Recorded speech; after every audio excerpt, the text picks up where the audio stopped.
دوسری رکعت میں جب آپ بیٹھیں، اگر تو 4 رکعت والی نماز ہے تو پھر آپ یوں ہی بیٹھیں گے جس طرح آپ جلسے کے اندر بیٹھتے ہیں. 2 سجدوں کے درمیان جو بیٹھنا ہے وہ جلسہ کہلاتا ہے، جس طرح رکوع کے بعد کھڑے ہونا قوما کہلاتا ہے. تو یوں کر کے بیٹھیں گے، اسی طریقے سے یہ پاؤں کھڑے ہوئے ہوں گے اور یہاں پہ آپ تشہد پڑھیں گے، اور تشہد بیٹھتے ہی آپ نے اپنی انگلی بلند کر لینی ہے. صحیح مسلم میں 4 حدیث ہیں رفع سبابہ کے اوپر، یعنی انگلی کو بلند کرنا. اس میں سنت طریقہ یہ ہے کہ آپ نے یہ درمیان والی انگلی اور انگوٹھے کا یوں ہلکا بنانا ہے ایسے کر کے. اور ابو داؤد میں الفاظ ہے کہ نبی علیہ السلام جب انگلی اٹھاتے تھے ہلکی سی جھکی رکھتے تھے، یہ ایسے کر کے نہیں اٹھانی، اور مسلسل تشہد میں بیٹھتے ہی اس کو اٹھا لینا ہے. اور اگر آخری تشہد میں ہے تو دعاؤں میں پہنچ کے اس کو ہلکی ہلکی یوں حرکت بھی دینی ہے. یہ بھی ثابت ہے. اور صحیح مسلم میں عبداللہ ابن زبیر جو نقل کر رہے ہیں وہ صرف اشارے کو نقل کر رہے ہیں، حرکت کو نہیں کر رہے. تو بغیر حرکت کے بھی اشارہ تھرو یوں کرنا یہ ثابت ہے. یہ طریقہ بھی ثابت ہے انگلی اٹھانے کا، اور ایک یہ طریقہ بھی ہے انگوٹھے کو اس جڑ میں رکھ کے یوں کر کے، اس کو کہتے ہیں وہ 53 کا عدد بنانا. یہ بھی طریقہ ٹھیک ہے. یہ دونوں طریقے ٹھیک ہیں. یہ عمومی طریقہ احادیث کے اندر رپورٹ ہوا ہے، چاہے یہاں پہ رکھیں چاہے یہاں پہ رکھیں، دونوں طریقے درست ہوں گے تشہد میں.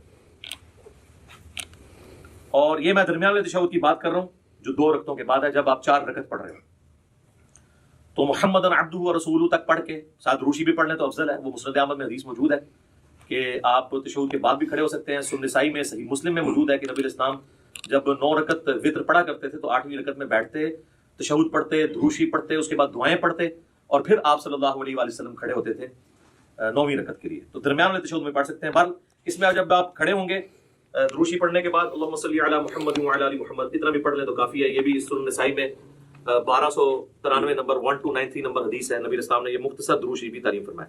تو اللہ اکبر کہہ کے جب کھڑے ہوں گے تو زمین پر اعتماد کریں گے یوں، اور اٹھتے وقت پہلے گھٹنے اٹھائیں گے، اس کے بعد آپ ہاتھوں کو اٹھائیں گے. جاتے وقت ہاتھ پہلے لگاتے ہیں، گھٹنے بعد میں، اور اٹھتے وقت اس کو اس طریقے سے آپ ریورس کرتے ہیں.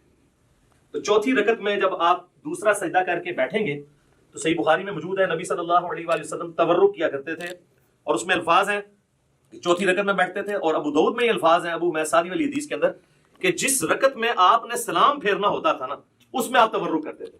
تو اس سے ہمیں یہ بات پتہ چلی کہ چاہے 4 رکعت والی نماز ہے، 3 والی ہے، 2 والی ہے، جس تشہد میں دروشی پڑھنے کے بعد آپ نے سلام پھیرنا ہے اس میں آپ نے تورک کرنا ہے. اور اس میں حکمت بھی ہے کہ اس میں انسان تھکتا نہیں ہے. تورک جو ہے یہ دایاں پاؤں آپ نے بائیں پاؤں کے نیچے سے گزار کے دائیں پاؤں کو آپ نے کھڑا کرنا ہے، اور آپ نے دائیں پاؤں کے نیچے سے بائیں پاؤں کو گزارنا ہے اس حالت میں.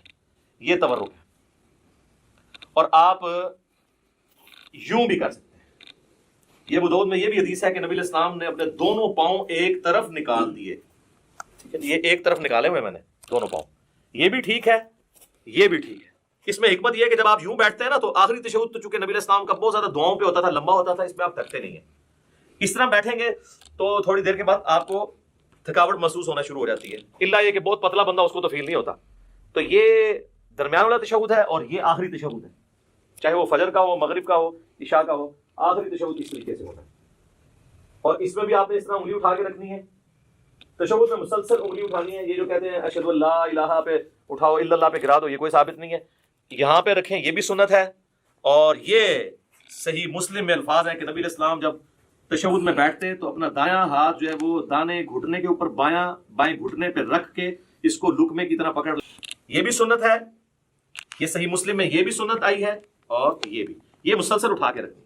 اور ابو داؤد میں، نسائی میں آتا ہے کہ جب آپ دعاؤں میں پہنچتے تھے نا تشہد کے اینڈ پہ دروشی کے بعد تو ہلکا ہلکا اسے یوں حرکت بھی دیتے تھے.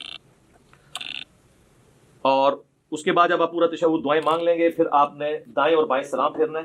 اس میں جو امام مسجد حضرات ہیں وہ تو سلام یہیں پھیر ہوتے ہیں، السلام علیکم ورحمۃ اللہ، اور دوسرا سلام ادھر کرتے ہیں، السلام علیکم ورحمۃ اللہ. یہ بالکل خلاف سنت ہے. آپ نے دائیں طرف والے نمازیوں کو بھی، اور فرشتے ہوں تو ان کی طرف بھی سلام بھیجنا ہے. تو اس کے لیے طریقہ یہ ہے کہ آپ نے پوری گردن موڑنی ہے یوں کر کے، السلام علیکم ورحمۃ اللہ، السلام علیکم ورحمۃ اللہ.